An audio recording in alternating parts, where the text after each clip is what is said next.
Encore le cantique nouveau. Le thème de ce psaume est le même que celui des psaumes précédents, du psaume 96 en particulier, dont il reproduit la teneur générale et plus d'une expression. Après avoir fait allusion à une grande délivrance, dans laquelle éclate la fidélité de l'Éternel envers Israël, versets 1 à 3, il invite la terre entière à louer l'Éternel, versets 1 à 6. Même les créatures inanimées vont tressaillir de joie en présence de l'Éternel, qui vient juger la terre, versets 7 à 9.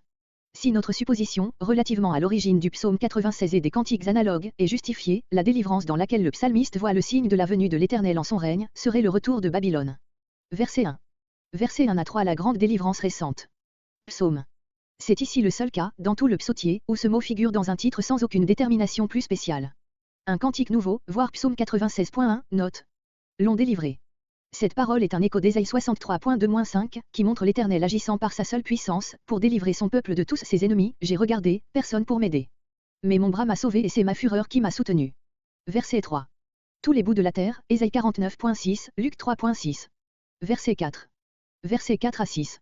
Une délivrance aussi grande va faire tressaillir de joie toute la terre, qui elle aussi a besoin de salut et apprendra que l'Éternel vient. Éclater, crier, psalmodier. Toutes les manifestations possibles de la joie doivent se produire, en présence d'un aussi grand salut. Verset 7.